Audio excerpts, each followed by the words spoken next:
श्री शिवाय नमस्तुभ्यं। पूज्य गुरु जी कहते हैं कि सर्वप्रथम अमावस्या के दिन हमारे प्रति देवता हमसे विदा लेते हैं और अपने लोक की ओर गमन करते हैं।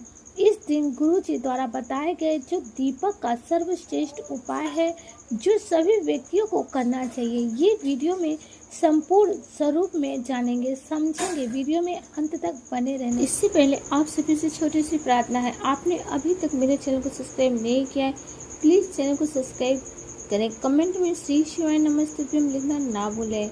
आप सभी पितरों का आशीर्वाद सदा बना रहे। तो वीडियो की शुरुआत करते हैं। सबसे पहले बात कर लेते हैं सर्वप्रथम अमावस्या कब है। जैसे कि 2 अक्टूबर 2024 को सर्वप्रथम अमावस्या मनाई जाएगी। इस दिन सूर्य ग्रहण भी हो रहा है। हालांकि सूर्य ग्रहण का प्रभाव कोई भी किसी भी स्वरूप में भारत में नहीं देखने को मिलेगा। 2 अक्टूबर 2024 अमावस्या के दिन शाम के समय प्रदोष काल में जो शुभ समय होगा, शाम के समय 7:06 के आसपास में 8:05 के आसपास हो रहा है। तो इस समय में अपनी भाग्य की रेखाओं को प्रबल कर पितरों के नाम का दीप दान करें और अपने भाग्य की रेखाओं को प्रबल करें। समय हार रहे हैं, दुख पा रहे हैं, कष्ट इत्यादि से जूझ रहे हैं और हर स्वरूप में परेशान हो तो आपको सर्वप्रथम अमावस्या का लाभ उठाना चाहिए। शास्त्र में सर्वप्रथम अमावस्या की इतनी महिमा कही गई है कि जो अपने आप में अद्भुत है। शास्त्रों में कहा जाता है कि सर्वप्रथम अमावस्या श्राद्ध की सबसे बड़ी अमावस्या है। पितरों के श्राद्ध का अंतिम दिन है। इस कारण से 16 दिन तक अपने पितरों के निमित्त कुछ भी नहीं कर पाए हैं। तो जैसे अन्नदान, जल दान, दर्पण दान, पुण्य। आपको लगता है कि मुझे अपने पितरों की तिथि मालूम नहीं है। मासिक धर्म सूदक पातक के कारण आप सभी विशेष तौर पर पूरे 16 दिन तक आपको नहीं कर पाए हैं कोई कार्य। तो सर्वप्रथम अमावस्या के दिन आप अपने पितरों को याद करके दर्पण दान, पुण्य, साद्र का भोजन इत्यादि दिन निकाल सकते हैं। सर्वप्रथम अमावस्या के दिन ब्राह्मण देवता को भोजन करा सकते हैं। अब जो गुरु जी के दीपक का उपाय है, ध्यान से सुनिएगा कैसे करना है और पूरा इसमें विधान है। सबसे पहले घर का कोई भी एक सदस्य, महिला, पुरुष, बच्चे, बड़े, कोई भी कर सकते हैं अपने पूर्वजों के लिए। ऐसा कभी ना सोचे कि हमने तो अपना साथ पहले ही जो है घर के पूर्वजों में उनका कर दिया है, अब हमें कुछ भी करने की आवश्यकता नहीं है।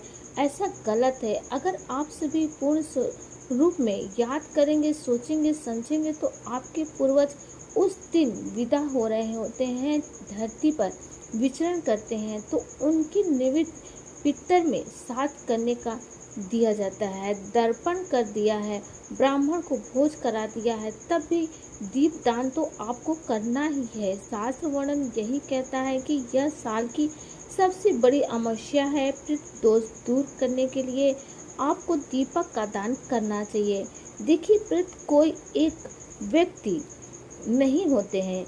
आपको याद हो, आपको सर्वप्रथम अमावस्या के दिन आपके जितने भी पूर्वज रहे हैं, आपके जो है माता पिता, दादा दादी, उनके परदादी दादा, कोई भी 7 पुश्तों तक जो आपके पूर्वज रहे हैं, उनका जो है निमित्त कार्य जो है इस श्राद्ध पक्ष में किया जाता है। भले ही उनको तृप्त कर दिया गया हो, मैं श्राद्ध कर दिया गया हो, तो भी आपका कर्तव्य बनता है कि कम से कम आप उन्हें संतुष्ट करें, उनका दीप दान करें। साल भर में ये सबसे बड़ा दीप दान का दिन माना जाता है। तो आपको कोशिश करना है कि इस दिन आप ब्रह्म मुहूर्त में सूर्य नारायण भगवान को सबसे पहले जल चढ़ाएं, उसमें काले तिल डालें और साथ ही कोई उपाय आपने नहीं किए हैं तो आप सभी को इस दिन कोशिश करनी है कि शिवलिंग पर आप काली तिल चढ़ाकर और विशेष तौर पर गंगा जल जरूर से चढ़ाएं और पीपल वृक्ष की पूजा करें और उसमें दीप लगाने का प्रयत्न करें। साथ ही साथ यह उपाय आपको कैसे करना है, शाम के समय जब पितृ विदा ले तब उनसे भूल चूक के लिए सबसे पहले कहें प्रीत देवता, जो भी भूल चूक हम कहीं पर कोई दिक्कत हमसे हुई हो, हमें क्षमा करें और अपनी छत्र छाया हमारे ऊपर बनाए रहें। ऐसी प्रार्थना करते हुए एक दीपक जला दीजिए। सबसे अच्छा तो आटे का दीपक होता है। पूज्य गुरु जी हमेशा आपसे को वही कहते हैं कि दीपक आटे का जब सबसे अच्छा होता है। एक लंबी बाती रखिए, उसमें आपको कुछ भी नहीं डालना है, घी का ही इसमें प्रयोग किया जाता है। इस बात का भी आप ध्यान रखिएगा।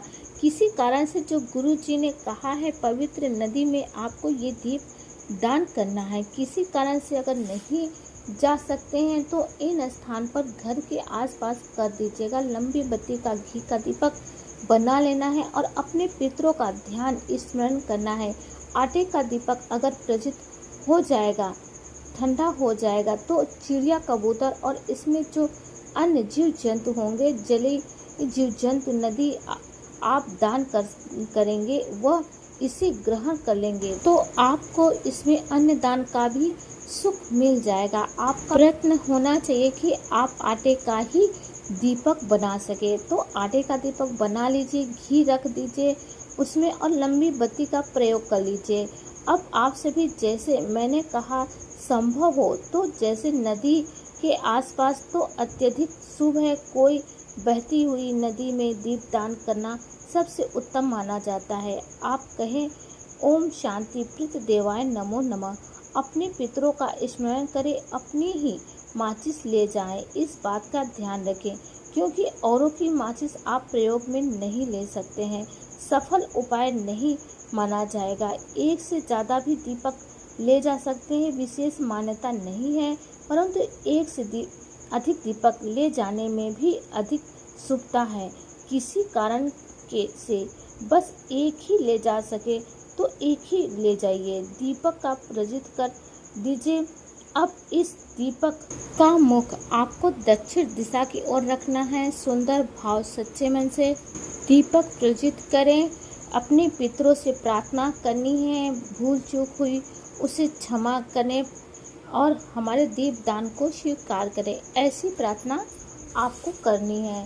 सभी इस दीपक को बहती नदी में प्रभावित कर दीजिए। किसी कारण से यह बहती नदी आपके आसपास नहीं है तो 3 वृक्ष को जो पूज्य गुरु जी ने कहा है देव तुल्य है, तो वो 3 वृक्ष, एक बेल का वृक्ष, पीपल का वृक्ष, वट वृक्ष। जी हाँ, वट का पेड़ और बेल का पेड़ और पीपल का पेड़ देव तुल्य है। कोई भी इन 3 पेड़ों में किसी एक पेड़ के नीचे आपको चले जाना है। वहाँ पर अगर आप किसी मिट्टी का दीपक ले जा रहे हैं तो साफ सुथरा होना चाहिए और आटे का ले जा रहे हो तो अत्यधिक शुभ है।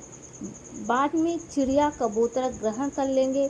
इस दीपक में आप सभी को विशेष तौर पर लंबी बाती का प्रयोग करना है और दक्षिण दिशा की ओर मुख करते हुए आप चाहे तो तीनों पेड़ों के नीचे दीपक समर्पित कर सकते हैं, नहीं तो सिर्फ एक दीपक एक पेड़ के नीचे भी आप प्रज्वलित कर देंगे तो अत्यधिक शुभता के रूप में इसे जाना जाएगा। पवित्र नदी में नहीं दान कर सकते तो फल मिलता है तो ज़्यादा से ज़्यादा इस दान से जल दान, गौ दान, भू दान और साथ ही वृष कपि का नाम लेकर रोटी के 2 टुकड़े करके उस पर कुछ मीठा रखकर वृष कपि का नाम लेकर गौ माता को रोटी खिला दीजिएगा। ये बहुत ही शुभ माना गया है। तो इस तरह से आप करने का प्रयत्न करें तो आप ध्यान से सर्वपितृ अमावस्या के दिन ये उपाय जरूर करें। आपके पितरों का आशीर्वाद आप सभी पे सदा बने रहेगा। घर में सुख शांति समृद्धि का वास होगा, माँ लक्ष्मी का वास होगा। तो आप सभी को वीडियो समझ आ गया होगा। आप सभी से छोटी सी प्रार्थना है, आपने अभी तक चैनल को सब्सक्राइब नहीं, चैनल को सब्सक्राइब करके वीडियो को लाइक करें। कमेंट में श्री शिवाय नमस्तुभ्यम लिखना ना भूलें। महादेव जी आपकी सारी मनोकामनाओं को पूर्ण करें। श्री शिवाय नमस्तुभ्यम।